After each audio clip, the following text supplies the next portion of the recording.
Innal hamdalillah nahmaduhu wa nasta'inuhu wa nastahdihi wa nastaghfiruh wa na'udzu billahi min shururi anfusina wa min sayyiati a'malina. Man yahdihillahu fala mudilla lahu wa man yudlil fala hadiya lahu.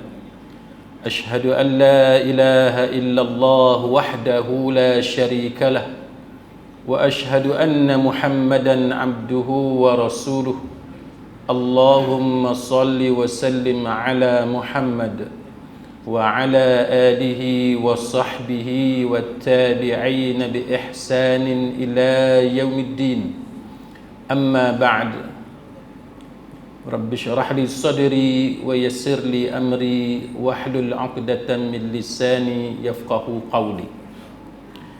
Yang dihormati lagi dimuliakan Tuan Imam, Tuan Firdaus, ahli-ahli jawatan kuasa Masjid Al-Mursyid Pauh Perlis, seterusnya tuan-tuan, perempuan, sidang hadirin mukminin, mudah-mudahan kita semua pada malam ini dirahmati dan diberkati oleh Allah Subhanahu wa taala.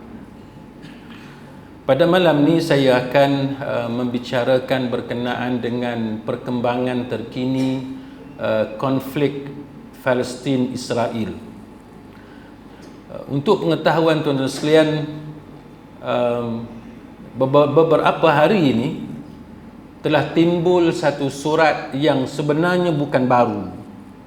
Surat ini adalah surat yang ditulis oleh Osama bin Laden dengan tajuk Letter to America.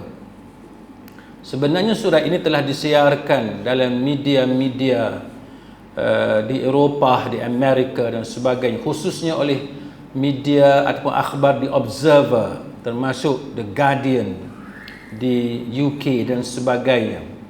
Tapi kemudiannya dengan sebab ia telah meletup sewaktu krisis Israel dan Palestin ini, sehingga menyebabkan ramai di kalangan anak-anak muda yang belum lahir pada sewaktu kejadian 9/11, kemudian barulah mereka sedar bahawa apa yang berlaku ini saling berkaitan di antara satu sama lain, sehingga menyebabkan kalau tuan-tuan tengok perbahasan, perbincangan, polemik yang ada di TikTok, dalam media sosial yang lain dan sebagainya, tekanan demi tekanan telah dikenakan bukan sahaja oleh orang Islam, tetapi oleh rakyat Amerika sendiri terhadap kerajaan mereka, dan juga oleh rakyat Britain sendiri terhadap kerajaan mereka.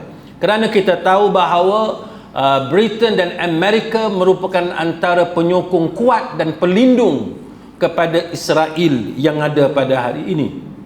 Dan kalau tuan-tuan boleh tengok pada skrin itu, ini adalah satu translated letter, surat yang telah diterjemahkan ke dalam bahasa Inggeris dan disiarkan oleh The Observer, yang mana ditulis di situ usia translated surat ini lebih daripada 20 tahun. Ya? Dah. Belum ni ya?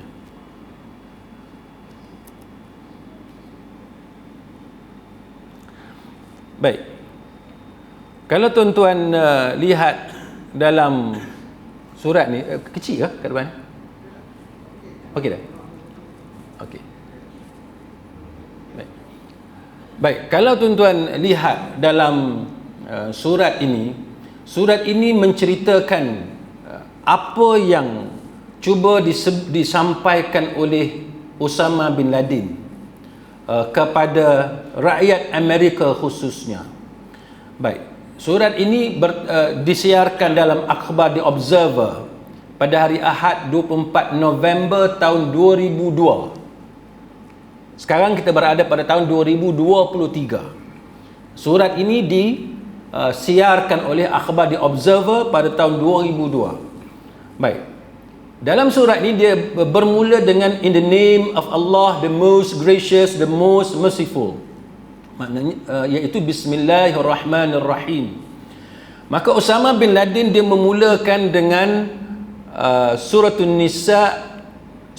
An-Nisa ayat 76, iaitu firman Allah Subhanahu wa taala, alladzina amanu yuqatiluna fi sabilillah والذين كفروا يقاتلون في سبيل الطاغوت فقاتلوا أولياء الشيطان إن كيد الشيطان كان ضعيفا. Orang-orang yang beriman yuqatiluna fi sabilillah, mereka itu berperang pada jalan Allah, dan orang-orang kafir pula berperang pada jalan taghut. Oleh sebab itu perangilah kamu akan pengikut-pengikut syaitan itu, kerana sesungguhnya tipu daya syaitan itu adalah lemah. Jadi Osama bin Laden dia mulakan dengan ayat Quran surah An-Nisa ayat 76, dan dia bagi tahu ada perbezaan di antara dua golongan yang berperang. Yang pertama disebut allazina amanu, ayat disebut allazina amanu, orang-orang yang beriman, satu.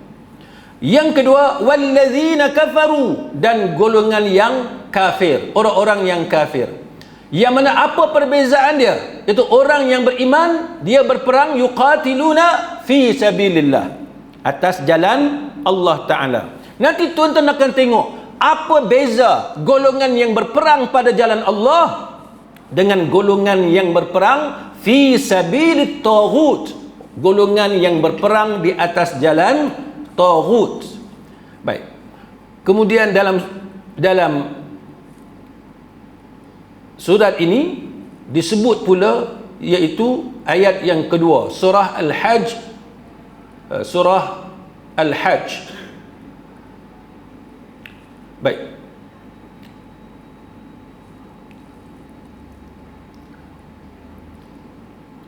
Yang tadi surah An-Nisa ayat 76. Yang tadi surah An-Nisa ayat 76. Sekarang surah Al-Hajj ayat yang ke-39. Apa kata Allah dalam ayat ini? Iaitu udzina lilladzina yuqataluna bi annahum zulimu wa innallaha ala nasrihim laqadir. Diizinkan berperang bagi orang-orang Islam yang diperangi oleh golongan penceroboh, kerana sesungguhnya mereka telah dianiaya, mereka telah dizalimi.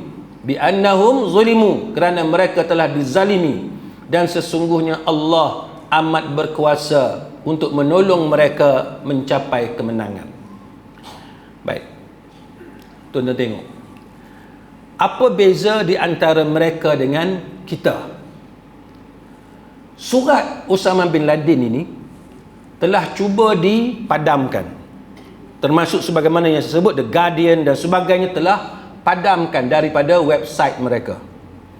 Padahal surat ini hanya menceritakan apa alasan Osama bin Laden. Apa alasan dia? Dan kalau tuan-tuan tengok alasan Osama bin Laden, dia mempunyai kaitan yang sangat relevan dan sangat rapat dengan apa yang berlaku sekarang di antara Israel dengan Palestin. Tuan-tuan tengok antara apa yang disebut oleh Osama bin Laden.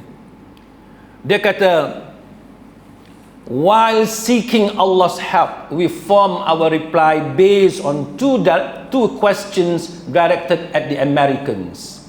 Baik, maka dia jawab soalan-soalan ini ditujukan kepada orang-orang Amerika. Yang pertamanya, apa sebab mereka berperang? Kenapa Osama bin Laden berperang? Kenapa menentang Amerika? Baik. Maka dia kata, yang pertamanya kerana kamu yang menyerang kami dan berterusan menyerang kami. Itu dia jawab. Maka dia bagi apa huraian kepada kamu menyerang kami? Menyerang di mana? Nombor satu dia kata, you attack us in Palestine. Kamu menyerang kami di Palestin. Dalam seluruh negara-negara orang Islam ni tuan-tuan, yang diserang dan dijajah oleh kuasa-kuasa besar dunia, tempat yang pertama kali disebut oleh Osama bin Laden ialah serangan penjajah terhadap bumi Palestin. Itu nombor satu, bumi Palestin. Dan dia kata dalam surat ini, Palestin, dia kata, telah berada dalam penjajahan ketenteraan, telah dijajah lebih daripada 80 tahun. Palestin telah dijajah lebih daripada 80 tahun. Dan Inggeris telah menyerahkan Palestin ini kepada golongan Yahudi. Telah serahkan kepada golongan Yahudi dengan bantuan dari Amerika. British serahkan Palestin kepada Yahudi dengan bantuan kamu tu siapa? Amerika. Yang mana Yahudi telah menjajah bumi Palestin lebih daripada 50 tahun. Ini semua alasan yang dia bagi, sehingga menyebabkan kandungan surat ini telah membuka mata remaja-remaja Amerika dan orang-orang muda di United Kingdom, sehingga mereka ni tuan-tuan boleh tengok dalam TikTok, dalam media sosial yang lain, mereka telah mencurahkan banyak penentangan dan suara mendesak kepada kerajaan mereka supaya menarik balik apa yang sedang dilakukan terhadap Palestin. Ini yang menyebabkan akhbar The Guardian dan beberapa media barat yang lain mulai memadam surat ini daripada website mereka. Baik, dia kata selama lebih 50 tahun itulah sewaktu dijajah oleh Zionis, maka ianya telah dipenuhi dengan pelbagai kezaliman, dengan jenayah, dengan pembunuhan, dengan dihalau keluar penduduk-penduduk Palestin, dengan pelbagai kerosakan dan kebinasaan terhadap bangunan dan sebagainya. Dan dia kata the creation and continuation of Israel is one of the greatest crimes. Dengan diciptanya negara Israel ini menjadi salah satu jenayah yang paling besar, dia kata. Baik, saya nak tunjuk kepada tuan-tuan sekalian bagaimana dia kata seterusnya. Dia kata jenayah yang berkaitan dengan Israel ini mesti dipadamkan. Dan dia kata setiap tangan yang bertanggungjawab, yang dicemari dengan sumbangan terhadap jenayah ini, mesti membayar harganya dengan harga yang mahal. Mana dia bagi peringatan, siapa-siapa yang tolong Israel dalam melakukan kekejaman terhadap umat Islam Palestin, mereka mesti sanggup membayar harganya. Dan dia kata harga itu adalah harga yang mahal, dia kata. Maka dia kata, bagaimana kamu telah membuat pembohongan demi pembohongan, penipuan demi penipuan. Kononnya Yahudi ini mempunyai hak ke atas Palestin dengan alasan ianya telah dijanjikan dalam kitab Taurat. Kononnya telah dijanjikan dalam kitab Taurat. Baik, sekarang kita tengok tuan-tuan sekalian, apa janji kepada golongan ini. Kononnya telah dijanjikan kepada Yahudi. Baik, kenapa Zionis berusaha untuk menguasai Palestin? Apa yang telah mereka lakukan sehingga menyebabkan mereka begitu berusaha, beria-ia untuk menguasai Palestin dan melakukan begitu banyak kekejaman? Baik, ini adalah tuan-tuan tengok peta yang ada hari ini. Yang hijau tu adalah tempat yang dia kata untuk kita orang Islam Palestin, Gaza dengan West Bank, tebing barat. Hak lain tu dia kata itu adalah negara Israel. Baik, apa yang saya nak tunjuk kepada tuan-tuan sekalian ialah kenapa mereka ini begitu bersungguh-sungguh untuk menguasai Palestin. Sekarang tuan-tuan tengok di Gaza. Gaza ni kalau tuan-tuan tengok, yang berwarna purple itu ialah kawasan yang telah mereka kepung. Maknanya Gaza tu sedang berada di tengah-tengah.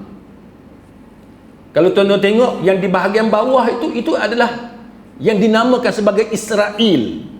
Ikut peta sekarang. Ikut peta sekarang itu adalah Israel. Yang nama Gaza, Jabalia dan sebagainya itu adalah kawasan yang dia kata ini adalah milik orang Palestin. Dan tuan-tuan tengok bagaimana dia kepung di sekeliling. Itu yang sedang mereka lakukan sekarang ni. Baik. Maka bila tuan-tuan tengok apa yang mereka cuba buat ini, kita dapati bahawa mereka sebenarnya melakukan sesuatu. Kenapa benda ni mereka lakukan? Kalau tuan-tuan tengok, ini adalah antaranya slogan yang sedang mereka cuba mempengaruhi dunia pada hari ini. Ini antara slogan, kononnya dia kata apa yang mereka sedang usahakan ini ialah a land without a people, for a people without a land. Tuan-tuan bagi tahu, mana dia dalam dunia hari ini negara ataupun tanah yang tak ada orang yang menghuninya. A land without a people. Ada tak mana negara atau negeri ataupun tanah yang tak ada orang? Dia kata for a people without a land. Untuk orang yang tidak ada negara, yang tidak ada tanah untuk diduduki. Maknanya Yahudi. Sebab Yahudi ini merempat, mengalami Holocaust, dibunuh di Eropah Tengah dan Eropah Timur. Maka dia kata Yahudi sedang merempat, pergi daripada satu negara ke satu negara. Jadi nak bagi Yahudi ni ada negara dengan cara cari satu negara ataupun tempat yang tidak ada orang. A land without a people, for a people without a land. Tapi apa yang mereka cari? Dan apa yang mereka berikan kepada Yahudi hari ini? Mereka cari di negara Arab. Dan negara Arab yang mereka cari itu adalah sasarannya adalah Palestin. Palestin, adakah Palestin itu tidak ada manusia di dalam tu? Tidak ada rakyat di dalam tu? Ada orang Islam. Orang Islam Palestin yang telah sekian lama tinggal di Palestin. Itu yang mereka lakukan, tuan-tuan sekalian. Baik. Jadi kenapa sampai tahap mereka berusaha untuk menguasainya? Sebab mereka kata Jerusalem itu, Baitul Maqdis itu adalah the city of David. Itu adalah bandar Nabi Daud alaihissalam. The city of Jerusalem disebut dalam Bible. The entire Jewish nation di situ, di Palestin. Maka dengan sebab itu mereka berusaha untuk merampas tanah Palestin. Maka yang bila disebut Jerusalem, ini dia Jerusalem. Yang ada kubah berwarna emas, kan? Kubah batu, yang tempat berlaku peristiwa Isra Mi'raj, yang cerita kononnya ada batu yang terapung. Itu di bawah kubah emas. Yang tuan-tuan nampak yang ada kubah berwarna hitam ataupun kelabu itu, ramai orang menyebutnya sebagai Al-Masjidul Aqsa. Tapi ulama berbeza pendapat. Bila sebut Al-Masjidul Aqsa, adakah merujuk masjid yang ada kubah berwarna hitam ataupun kelabu itu, ataupun merujuk kepada keseluruhan tembok Baitul Maqdis? Jadi sebahagian ulama mengatakan bila sebut Baitul Maqdis itu merujuk kepada keseluruhan tembok, kan, Baitul Maqdis. Al-Masjidul Aqsa merujuk kepada keseluruhan tembok berkenaan. Itu adalah Dome of the Rock, Al-Aqsa Mosque yang disebut sebagai Al-Masjidul Aqsa yang saya sebut tadi, ataupun keseluruhan tembok. Maka sebagian ulama kata yang hanya menyebut Al-Aqsa Mosque tu, Al-Masjidul Aqsa. Sebahagian ulama yang lain kata Al-Masjidul Aqsa tidak terhad kepada masjid itu sahaja, tapi keseluruhan tembok berkenaan. Baik. Tetapi tuan-tuan sekalian, golongan Yahudi ini tidak boleh menjejakkan kaki mereka di kawasan Temple Mount. Temple Mount ialah keseluruhan Baitul Maqdis. Sebab tu mereka sekarang ni hanya pergi dekat the Western Wall.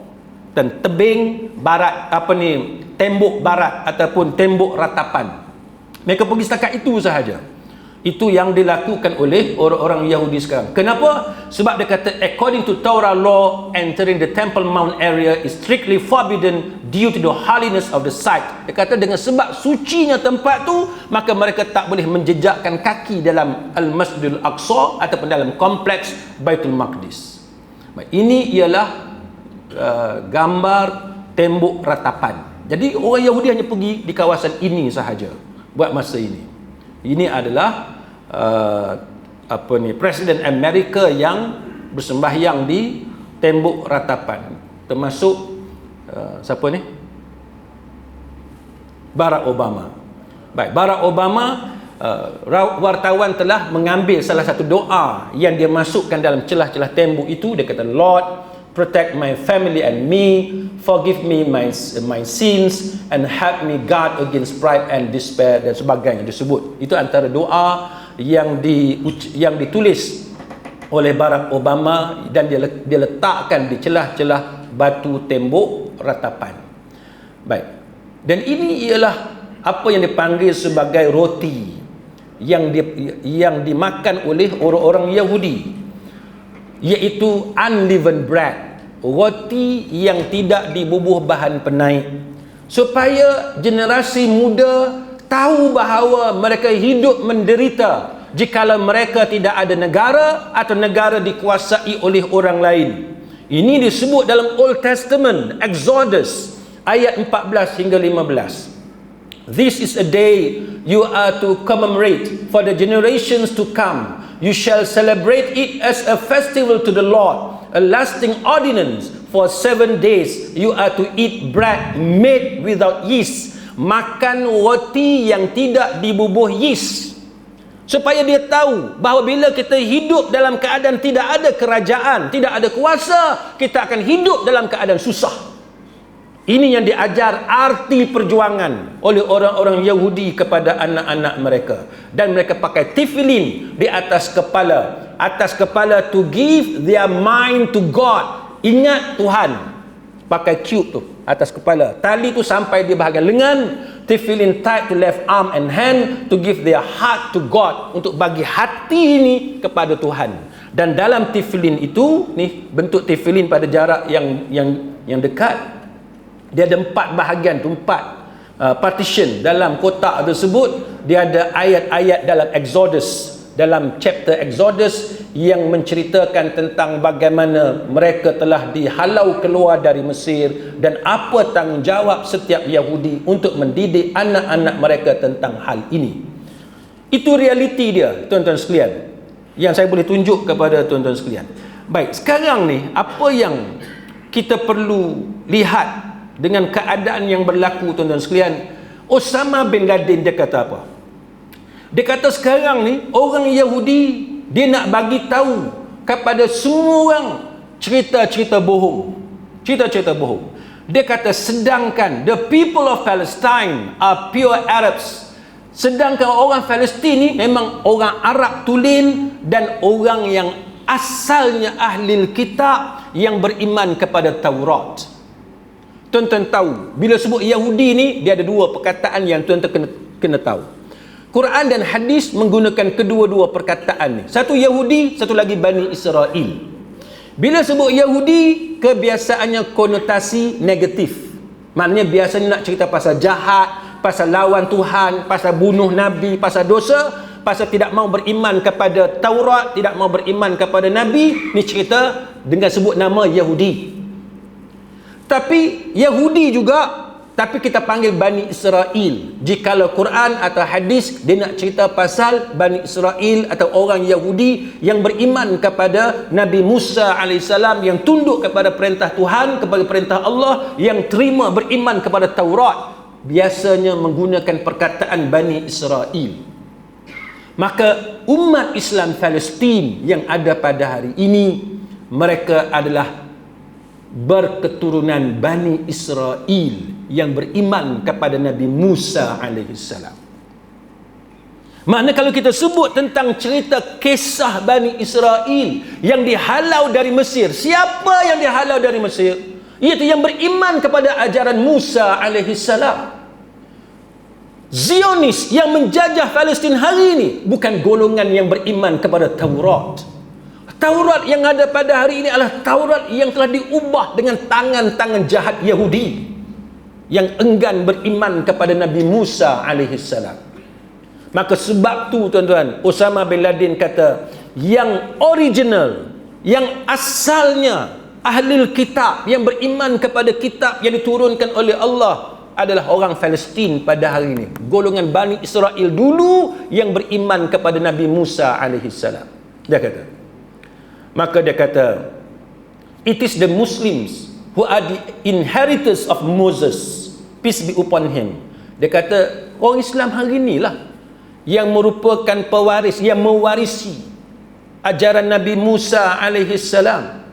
Dia kata yang mewarisi Taurat yang sebenar, real Torah that has not been changed, Taurat yang tidak diubah.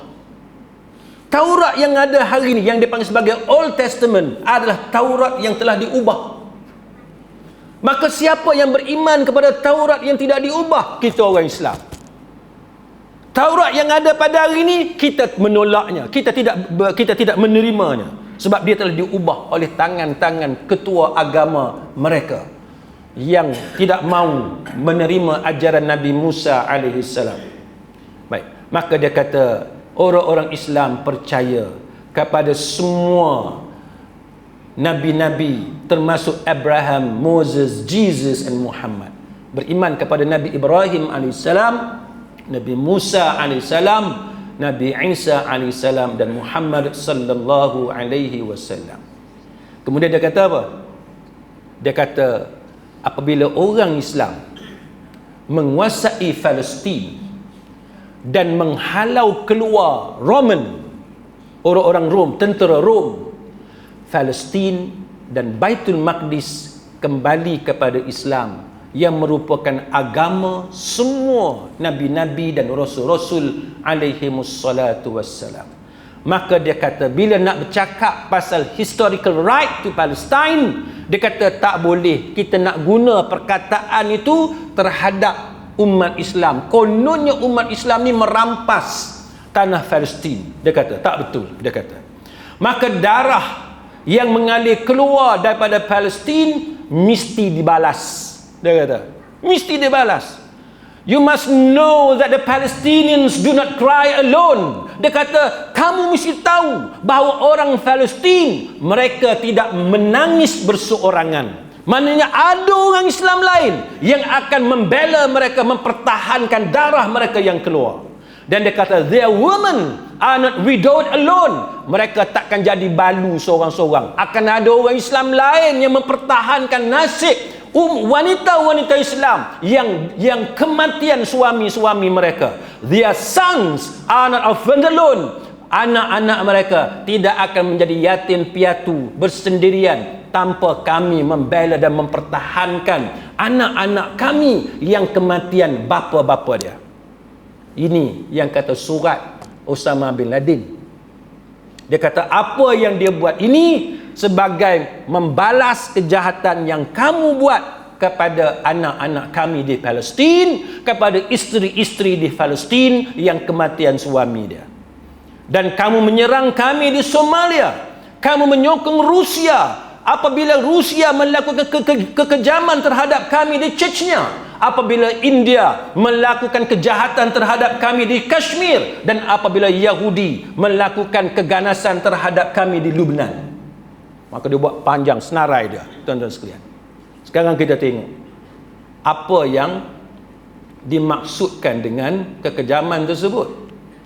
Baik, kalau tuan-tuan tengok apa yang dilakukan oleh mereka,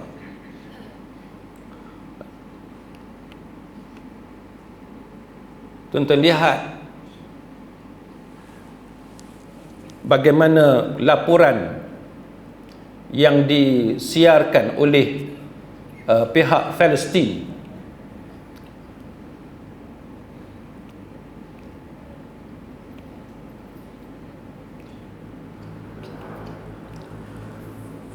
Laporan ini dikeluarkan oleh oleh Kementerian Luar negara Palestin. Baik. Bila tuan-tuan tengok laporan ini, State of Palestine, Ministry of Foreign Affairs, kan, dia kata ini adalah laporan setakat 13 November. 13 November maknanya minggu lepas lah, lebih kurang seminggu yang lalu. Dia kata the world cannot stand silent while hospitals which should be safe havens are transformed into scenes of death, devastation. WHO kata dunia tak boleh duduk diam apabila hospital ini yang sepatutnya jadi tempat selamat tiba-tiba berubah menjadi tempat kematian. Tempat, tuan-tuan boleh tengok macam mana laporan yang disiar, yang dibuat oleh Kementerian Luar Palestin. Contoh dia kata, mengikut Kementerian Kesihatan, setakat 10 November yang telah dibunuh dalam sebulan lebih ini 11,078 orang. 11,078 orang. Termasuk 4,506 kanak-kanak mati. Sebulan lebih mati. 3,000 lebih kaum wanita. 68% daripada orang Palestin yang dibunuh adalah kanak-kanak dan wanita. Tuan-tuan, Zionis ni, sama ada mereka daripada Zionis Yahudi ataupun Zionis Kristian, mereka hanya menggunakan human rights, hak asasi manusia, menggunakan freedom, kebebasan, menggunakan perkataan-perkataan seperti freedom of religion, freedom of speech, freedom of expression, hanya apabila itu menguntungkan diri mereka. Tapi benda yang sama mereka akan hapuskan kalau itu merugikan mereka. Buktinya apa? Buktinya apabila keluar surat Osama bin Laden, mereka berusaha untuk padamkan, jangan disebarkan, dan malah mereka pastikan melalui media sosial itu dikawal. Sebab tu kalau tuan-tuan perasan, sekarang ni media sosial, tuan-tuan tengok Facebook ke dan sebagainya, tuan-tuan tengok kadang-kadang orang eja Palestin bukan ejaan yang betul, Israel tidak dieja dengan ejaan yang betul, Zionis tidak dieja dengan ejaan yang betul. Sebab apa? Sebab algoritma. Sebab algoritma itu nanti akan dikesan oleh mereka, maka mereka akan kacau akaun kita. Itu yang mereka lakukan sekarang. So mana dia yang dikatakan freedom of speech, kebebasan untuk bercakap, freedom of expression, kebebasan untuk menyatakan pendapat, mana dia? Oh, bila kita bercakap tentang soal undang-undang Islam dan sebagainya, dia kata oh, tak boleh, kena bagi kebebasan. Bila kita lawan pasal kes orang yang murtad, pasal yang menyebabkan akidah anak-anak Islam yang diculik dan sebagainya, yang ditahan dengan cara yang tidak betul, maka dia kata freedom of religion, freedom of speech. Tapi bila melibatkan kejahatan mereka yang kita bongkarkan, yang kita nak bagi kesedaran kepada dunia tentang jenayah yang mereka lakukan, mereka berusaha untuk menutup media-media tersebut, menutup daripada disebarkan melalui media tersebut.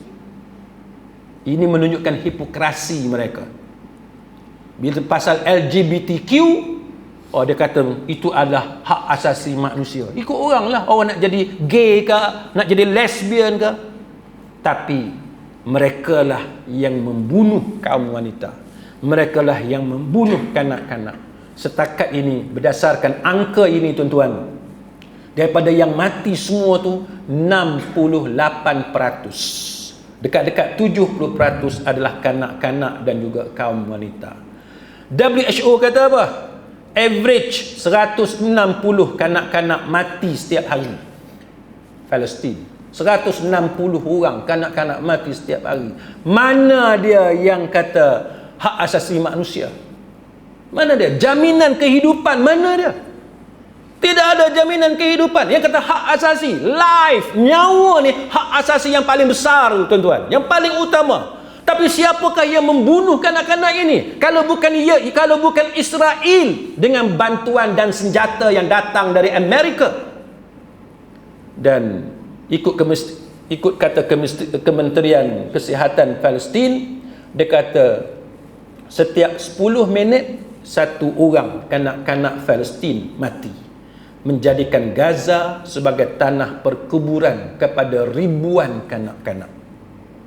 So mana dia hak asasi? Nak hidup pun tak boleh, dibunuh. Dan tuan-tuan tahu, senjata yang digunakan oleh Zionis antaranya menggunakan bom fosforus putih. Fosforus putih ni tuan-tuan, bila dia kena dengan udara, oksigen, dia akan bakar tuan-tuan. Dia akan bakar ni dengan suhu yang sangat tinggi. Dia akan masuk bakar daging sampai ke tulang, habis semua. Sampai kepada organ-organ dalam. Siapa yang tak mati dengan fosforus putih, dia akan mengalami kesakitan sepanjang hayat dia. Ini berlaku kepada kaum wanita, kepada orang tua, kepada kanak-kanak. Mana dia yang kata hak asasi? Yang kata selama ni kononnya Eropah lah yang memperjuangkan hak asasi manusia. Mana dia? Yang kata freedom. Ada freedom? Tidak ada freedom. Ini semua kezaliman demi kezaliman yang dilakukan terhadap golongan civilian, kan, orang-orang awam yang tidak berdosa. 27,000 lebih orang Palestin yang telah cedera. Dan 2,700 orang terperangkap dalam runtuhan bangunan. Tak jumpa lagi. Duk cari, tak jumpa lagi. Baik. Kalau tuan-tuan tengok dalam laporan ini, mereka menyerang 12 November, mereka menyerang Bani Suhaila di timur Khan Yunis di bahagian selatan. Yang mana dia serang tu memang kawasan penempatan. Membunuh 13 orang rakyat Palestin dan mencederakan 20 yang lain. Dia bukan serang sasaran tentera. Dia bukan serang tentera. Dia bukan serang tempat yang ada senjata. Dia serang kawasan penempatan. Ini yang kata jahatnya Yahudi. Yahudi Zionis ini. Baik. Kemudian tuan-tuan, UNRWA ini adalah satu agensi PBB yang berkaitan dengan usaha membantu pelarian orang-orang Palestin. Mereka telah melaporkan bagaimana staf dia, kaki tangan UNRWA telah mati lebih daripada 101 orang setakat 10 November kerana serangan yang dilancarkan oleh Israel terhadap bumi Palestin. Dan dia kata ini adalah the highest number, angka yang paling tinggi setakat ini kaki tangan bangsa-bangsa bersatu yang terbunuh dalam konflik yang mana UNRWA terlibat. Setakat ini yang paling tinggi, 100 orang lebih mati. Bukan setakat yang mati tu rakyat Palestin, tapi kaki tangan bangsa-bangsa bersatu pun mati. Siapa yang boleh stop, yang boleh hentikan jenayah yang dilakukan oleh Zionis ini? Setakat ini tak ada orang yang boleh hentikan, tuan-tuan sekalian. Dan dia bunuh setakat 7 Oktober telah membunuh 198 kaki tangan kesihatan sewaktu mereka menjalankan tugas misi kemanusiaan. Itu adalah angka-angka yang telah dilaporkan, termasuk 49 jurnalis, wartawan, kaki tangan media yang telah menjadi sasaran dan terbunuh di Gaza, dan 2 orang hilang ataupun disyaki telah ditahan oleh pihak Israel. Jadi itu adalah antara laporan yang disiarkan. Baik. Kemudian Israel ni tuan-tuan, apa yang dia buat? Dia target hospital dengan kaki tangan perubatan. Ini jahat dia. Contohnya Hospital Ashifa. Dia serang dan dia bom stesen-stesen yang membekalkan oksigen. Kita tahu hospital, klinik, pusat kesihatan ni antara benda yang sangat diperlukan ialah tabung-tabung oksigen yang mesti diisi dengan oksigen. Orang lelah, penat, yang asma ni nak ada oksigen. Orang yang perlu melalui surgery, pembedahan, nak kena ada oksigen. Siapa yang melalui prosedur yang tertentu, nak kena ada tu, tekup dekat muka tu. ada oksigen, nak hilangkan, nak kurangkan rasa sakit dan sebagainya. Semua itu adalah bantuan yang bergantung kepada bekalan oksigen dan tangki-tangki air serta telaga yang membekalkan air, wat-wat bersalin. Ini semua musnah kerana diserang oleh Israel, di mana 3 orang jururawat di Hospital Al-Shifa telah terbunuh. Telah terbunuh. Dan apabila mereka cuba meninggalkan bangunan hospital itu, mereka telah ditembak. Keluar daripada bangunan hospital, mereka ditembak.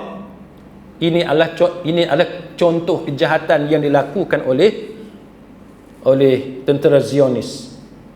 Dan dia kata ada 100 jenazah orang-orang Palestin yang terbunuh yang tidak dapat dikebumikan. Jadi bila tak dapat dikebumikan, sebab kalau keluar kena tembak, so simpan dalam hospital. Hospital pula tidak ada bekalan elektrik. Elektrik diputuskan, lepas tu generator dia bom, dia serang, dia musnahkan generator.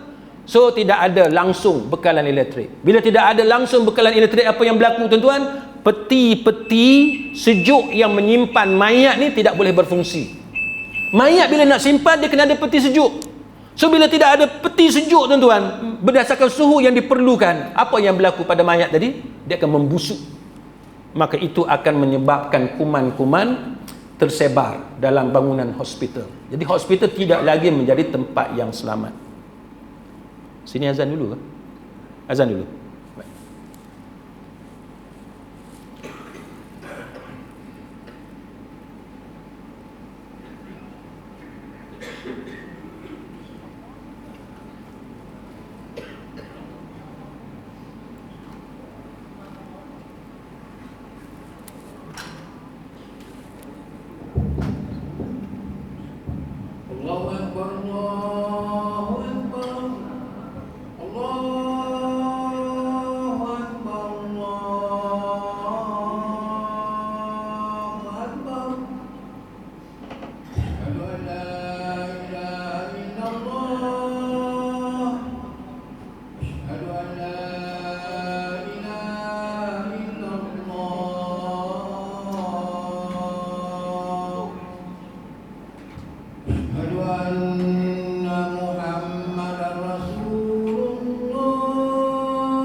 Baik, sedang hadirin mukminin, mengikut laporan WHO, World Health Organization, WHO, dia kata di Gaza setiap hari 180 orang wanita bersalin. Setiap hari, satu hari 180 orang. Tuan bayang, Gaza ni dia punya saiz dia separuh Singapura. Separuh Singapura. Jadi saiz Singapura tu separuh. Setiap hari ada kes kelahiran perempuan nak bersalin. Berapa ramai? 180 orang. 180 orang ni tuan-tuan bayang. Ubat tak ada, bius pun tak ada, oksigen tak ada, elektrik tak ada, makanan tak ada, minuman tak ada. Tuan-tuan bagi tahu, macam mana nak bersalin? Tak payah cerita orang bersalin. Kita hak sakit biasa ni, hak pening kepala, hak demam, sakit gigi, hak biasa ni. Cuba tuan-tuan bayang. Air tak ada, elektrik tak ada, kipas tak jalan, aircon tak jalan, ubat nak bagi hilang rasa sakit pun tak ada, nak minum pun susah, nak makan pun susah. Macam mana? Dan inilah yang sedang berlaku di Gaza sekarang. 180 orang ni tuan-tuan. Apabila ada di antara 180 orang setiap hari ni, kalau ada 180 orang ni yang tak dapat melahirkan anak secara normal, terpaksa melalui pembedahan. Yang kata caesarean, Caesar. Cuba tuan-tuan bayang, macam mana doktor nak buat? Macam mana doktor nak buat?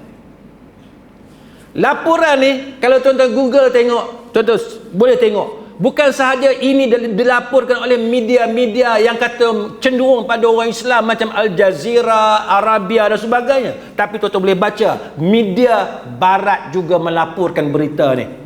Media Amerika pun laporkan benda ni, media di UK pun melaporkan benda yang sama. Setiap hari wanita-wanita di Gaza bersalin, dan ada di antara mereka yang terpaksa melalui pembedahan tanpa bius. Yang tak dapat dilakukan pembedahan, anak tu mati dalam perut. Kita semua ni ada history, kita semua ada pengalaman. Adik kita ke, saudara perempuan kita, kita tahu bila bersalin tak buka 2 cm 3 cm, tak pergi sampai 8 9 10 cm, apa nak buat? Doktor tak ada pilihan, tak kena biar isteri kita anak tak keluar daripada perut, mesti dikeluarkan segera. Maka pembedahan adalah pilihan yang tidak ada pilihan lain selain daripada pembedahan, dan itulah yang sedang dialami di Gaza sekarang. Bagi tahu di mana eloknya Zionis ni, di mana yang kata baik sangat yang kata Israel ini, yang kata human rights. Mana dia pejuang-pejuang hak asasi manusia? Tak ada. Bohong lah tuan-tuan. Hak asasi manusia ni mereka akan guna bila mereka nak serang Islam. Bila dia nak suruh orang perempuan Islam buka tudung, dia kata ini hak asasi manusia, freedom of movement, nak bercium, nak khalwat, apa semua tak boleh ada mahkamah syariah, tak boleh ada undang-undang syariah, kerana itu menyekat kebebasan hak asasi manusia.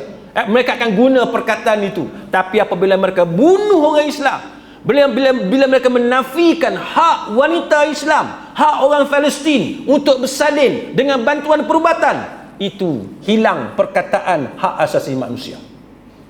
Hilang perkataan freedom of movement, freedom of speech dan sebagainya. Hilang semua, tak ada. Ini yang kata jahat tuan-tuan. Kuasa-kuasa besar dunia yang melakukan kezaliman kepada orang Islam. Setakat 8 November, 50,000 orang meninggalkan tempat tinggal mereka sewaktu apa yang dipanggil sebagai safe corridor. Israel kata safe corridor macam mana? Yang di utara Gaza turun pergi ke selatan Gaza. Kalau boleh pergi ke Mesir, tinggalkan Gaza. Dia nak Gaza dikosongkan. Pasal apa? Dia nak ambil alih Gaza, tuan-tuan. Itu yang kata Israel. Apabila orang-orang Palestin yang kata 50 sampai 5 November tuan-tuan, angka daripada 50,000 jadi 72,000 orang. Mereka jalan kaki sejauh 20 km. Tuan-tuan bayang, jalan kaki 20 km bawa bendera putih tu. Dan pada masa itu mereka diserang dan dibom. Ni yang kata jenayah kemanusiaan, jenayah perang yang dilakukan oleh Zionis terhadap orang-orang Palestin. Kalau ikut laporan UNRWA, dia kata apa? Lebih daripada 1.5 juta orang. Ni laporan PBB ni. Dia kata lebih daripada 70% daripada keseluruhan populasi Gaza telah hilang tempat tinggal. Habis. Sebab apa? Sebab Israel ni tuan-tuan, dia guna strategi carpet bombing. Carpet bombing ni tuan-tuan tahu apa dia carpet bombing? Ni carpet. Apa dia bom carpet ni, apa dia? Bom carpet. Kita diperlih kita sebut awan karpet kan. Awan karpet tu apa? Awan nampak macam tu kan, nampak luas je. Tu yang kata awan karpet tu, kita nampak awan penuh. Ni karpet ni, tuan-tuan nampak karpet macam mana? Memenuhi ruang yang ada, itu karpet. Karpet bombing apa? Dia bom ni tuan-tuan, kalau kita bercakap dari segi tentera, dia tahu kubu musuh. Ada berapa kubu musuh? Ada 3. Kita bom 3 tempat. Itu kebiasaannya. Ada 10 tempat. Oh, ni kubu, yang ni terowong, itu pula markas tentera. Kita bilang ada berapa? Ada 10. Kita bom 10 tempat. Tapi apa yang Zionis lakukan hari ni, carpet bombing. Tak kira 3 tempat ke, 10 tempat ke, yang mana keliling tu ada rumah orang ke, ada masjid ke, ada gereja ke, ada hospital ke, dia tak kira, dia bagi semua.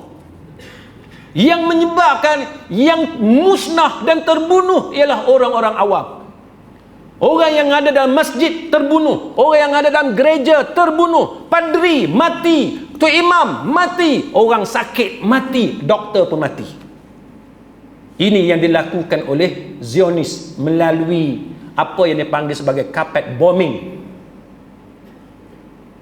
Nak tunjuk jahatnya, tuan-tuan sekalian, benda yang dilakukan oleh mereka. Baik. Sekarang ni tempat-tempat perlindungan yang PBB buat, tuan-tuan, dah overcrowded. Dah 9 kali ganda daripada kemampuan dia, 9 kali ganda jumlah tu. Dah penuh tempat tu, dah melimpah. Maka timbul pelbagai masalah, sehingga kan satu toilet terpaksa dikongsi oleh 160 orang. Tuan-tuan bagi tahu macam mana satu toilet nak kongsi 160 orang. Saya mula-mula sampai di England. Duduk rumah sementara, tuan-tuan. Rumah sementara tu memanglah sementara, tapi sementara pun setahun juga mula-mula tu. Sementara nak jumpa rumah lain. Rumah yang saya mula-mula duduk, tuan-tuan, ada satu toilet je. Shower lah kat situ, toilet lah kat situ. Kami family 6 orang. Seksa, tuan-tuan. Seksa. 6 orang nak kongsi satu toilet, seksa. Cuba tuan-tuan bayang, ni bukan 6 orang, ni 160 orang. Siapa yang pernah buat haji dia tahu. Yang kita duduk berbaris tu bukan 160 orang, tuan-tuan. Yang kita duduk berbaris dekat Arafah ataupun di Muzdalifah ataupun di Mina bukan 160 orang. Depan kita ada 10 orang, 20 orang. Banyak tu je. Tapi yang tu pun seksa lah. Ni 160. Cuba tuan-tuan bayang. Macam mana nak buat? Satu shower, tempat mandi, 700 orang kena kongsi. Satu tempat mandi, 700 orang. Macam mana? Maka apa yang berlaku, tuan-tuan? Tandas. Bila 700 orang, 160 orang guna, tuan-tuan boleh bayang bersih ke tak bersih tempat? Cuba tuan-tuan bayang. Macam mana nak jaga kebersihan? Bila timbul masalah kebersihan, timbul macam-macam penyakit yang menyerang sistem pernafasan, diarrhea, chicken pox dan sebagainya. Banyaklah laporan tersebut. Baik. Kemudian Israel telah menghapuskan, merosakkan 10,000 bangunan, 41,000 buah rumah dan 222,000 unit rumah melalui carpet bombing yang mereka lakukan di tempat yang padat penduduk. Dia kata kawasan perumahan di Gaza ni 45% habis musnah. Kawasan perumahan 45% habis musnah.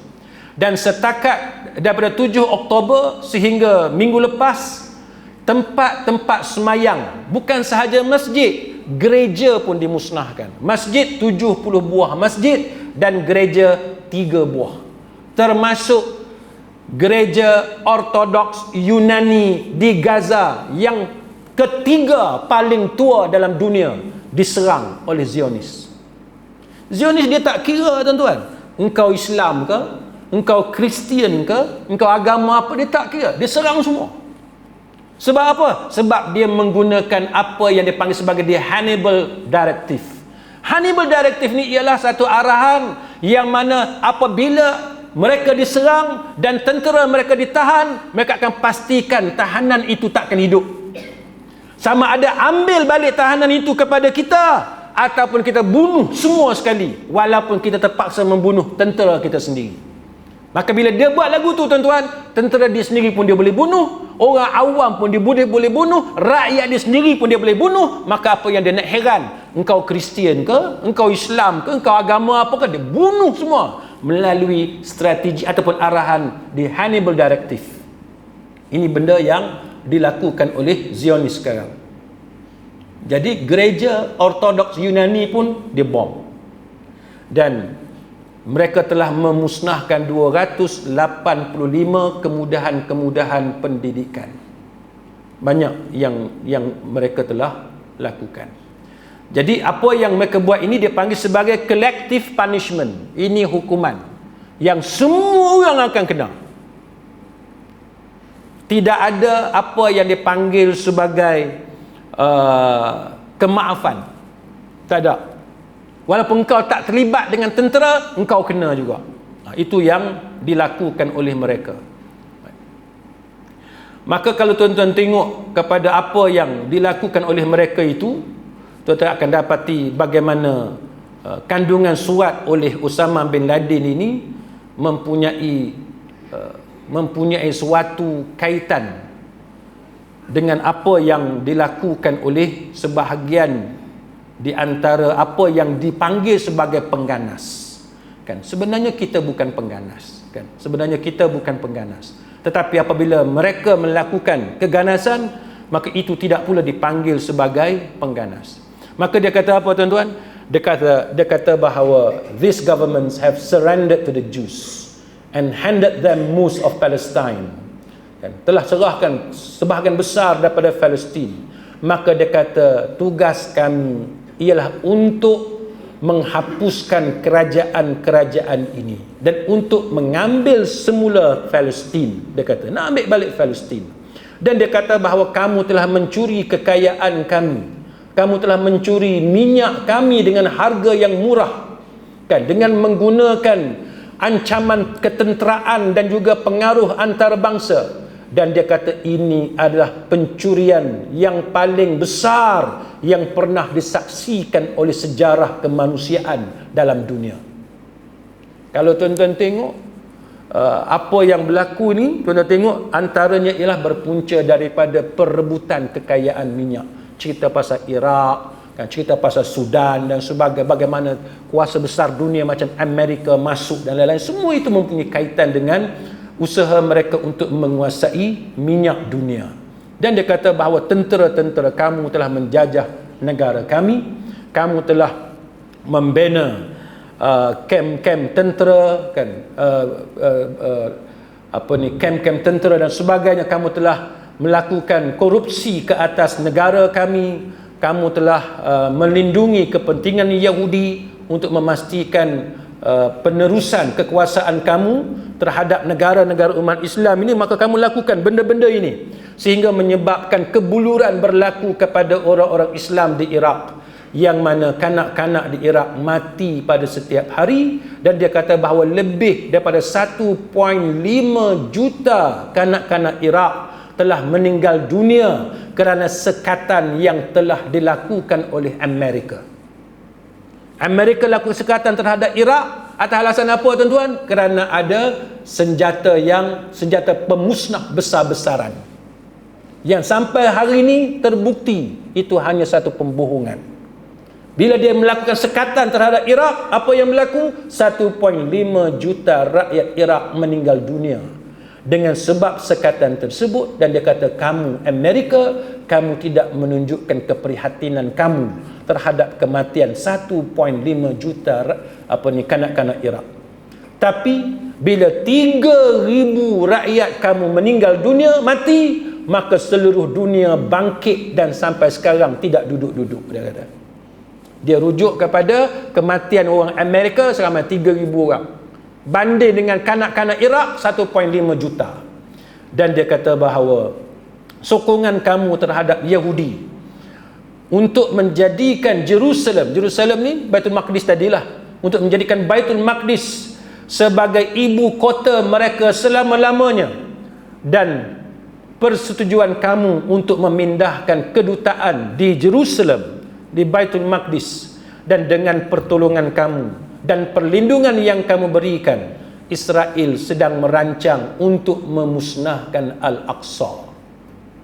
Maka di bawah perlindungan yang kamu berikan melalui senjata-senjata kamu, Sharon memasuki Masjid Al-Aqsa dan melakukan pelbagai perkara untuk menguasainya dan memusnahkannya. Dan tuan-tuan tahu dalam sejarah Al-Aqsa ni, dan mungkin dalam ceramah saya yang lain, tapi malam tak sempat nak tunjuk semua. Antaranya ialah tuan-tuan, mereka sedang berusaha untuk membina semula apa yang dipanggil sebagai The Temple of Solomon. The Temple of Solomon. Dia nak runtuhkan Masjid Al-Aqsa. Di atas runtuhan Al-Aqsa, mereka hendak membina apa yang dipanggil sebagai The Temple of Solomon, Haikal Sulaiman. Haikal Sulaiman ni tuan-tuan, dia kata apa? Dia kata dia nak bina balik, kerana dalam Haikal Sulaiman mereka nak bina Holy of Holies. Dalam Holy of Holies itu tempat ruang di akhir zaman nanti ketua besar padri mereka, ketua besar tokoh agama mereka akan berjumpa Tuhan secara yaqazah.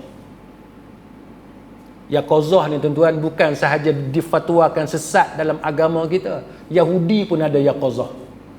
Dia jumpa Tuhan secara yaqazah, maknanya Tuhan sungguh duduk depan mata. Bersama-sama dengan pertemuan itu adanya tabut. Tabut tuan-tuan boleh baca sendirilah dalam tafsir, yang tu tak sempat saya nak cerita. Tabut, dalam Quran pun cerita pasal tabut, tapi orang Yahudi kata tabut itulah yang mana tentera-tentera Yahudi zaman dulu perang dengan Rom, mereka bawa tabut. Setiap kali mereka bawa tabut, mereka berjaya mengalahkan musuh. Tabut tidak boleh disentuh dengan tangan. Sesiapa yang menyentuh dengan tangan akan mati serta merta. Itu kepercayaan orang-orang Yahudi terhadap tabut. Kita orang Islam percaya pada tabut, tapi kita tidak sampai ke tahap itu. Dalam tabut ada peninggalan athar Nabi-Nabi. Baik, jadi sidang hadirin mukminin, sekadar itu apa yang saya boleh kongsikan dengan tuan-tuan sekalian. Maka sebagai kesimpulan kepada apa yang berlaku ini, sebenarnya tuan-tuan sekalian, Allah Subhanahu wa taala mentakdirkan kepada kita berlaku banyak benda yang kita tidak suka. Tapi mungkin dalam perkara yang kita tidak suka itulah ada perkara yang baik untuk kita. Maka kita sebagai orang Islam, tuan-tuan sekalian, jangan lupa untuk saling tolong menolong di antara saudara-saudara seagama setakat mana kemampuan kita. Sama ada doa kita, semangat kita, bantuan keuangan, apa sahaja dalam bentuk pelbagai bentuk sokongan. Mudah-mudahan dengan kesabaran kita, kebersamaan kita dalam isu Palestin, dalam isu Baitul Maqdis, dalam isu Al-Masjidul Aqsa yang merupakan siri perjuangan Nabi-Nabi dan Rasul-Rasul alaihi wassalatu wassalam, dan pendedahan demi pendedahan tentang jenayah yang dilakukan oleh Zionis, termasuk sokongan kuasa-kuasa besar dunia. Ini menjadikan suatu tempoh perjuangan yang diisi dengan kesabaran, yang mana kesabaran itu diberikan pahala oleh Allah Subhanahu wa taala insya-Allah. Wallahu a'lam. Aqulu qawli hadha wa astaghfirullahal azim li wa lakum. Wassalamu alaikum warahmatullahi wabarakatuh. Subhanakallahumma wa bihamdik asyhadu an la ilaha illa anta astaghfiruka wa atubu ilaik.